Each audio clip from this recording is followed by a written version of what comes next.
Sir என்னோட first love வந்து இறந்துட்டாரு சார். லவ் பண்ண டைம்ல ஆக்சிடென்ட் ஆகி இறந்துட்டாரு. அதுக்கப்புறம் நான் ரொம்ப ஓவர் திங்கிங் போய் ஒரு 1 இயர் நான் அதுல இருந்து வெளியே வரவே இல்லை. நம்ம இறந்துட்டோம்னா நம்மளும் அங்கே போயிடலாம், மேலே போயிட்டா அவங்க கூட இருக்கலாம், அவங்க நம்மளை கூப்பிடுறாங்க, லைக் அந்த மாதிரி யோசிச்சு ரொம்ப டிப்ரெஷன் ஆகி வீட்டில் யார்கிட்டயுமே பேசாம இப்படியே இருந்துட்டு இருந்தேன். பட் அதுக்கப்புறம் வந்து லவ் ஆகி திரும்ப மேரேஜ் பண்ணிட்டோம் நாங்க. அதுக்கப்புறம் அவரை பத்தி நான் யோசிக்கல, பயங்கரமா யோசிக்கல. கொஞ்சம் கொஞ்சமா ரெக்கவர் பண்ணிட்டு வந்தாரு. கல்யாணத்துக்கு அப்புறம் இந்த மென்டல் ட்ராமா அப்படி இருக்காங்கிறது தெரிஞ்சுக்கிட்டு நீங்க அவங்கள வெளியே கொண்டு வரதுக்கு என்னெல்லாம் பண்ணீங்க நீங்க? இல்ல சார், அது நான் லவ் பீரியட்லயே நான் அதில் வெளியே கொண்டு வந்துருவேன். அவங்கள எப்பயுமே நான் நெகட்டிவா யோசிக்க விட மாட்டேன். இவங்க நைட்டு தூங்கவே மாட்டாங்க. ஃபர்ஸ்ட் பீரியட்ல நைட்டு தூங்கவே மாட்டாங்க.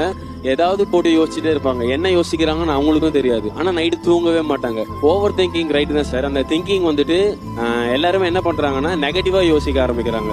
நான் அதை புரிஞ்சுக்கிட்டு என்ன பண்ண ஆரம்பிச்சேன்னா அவங்களுக்கு பாசிட்டிவான ஒரு விஷயத்த கொடுப்போம்.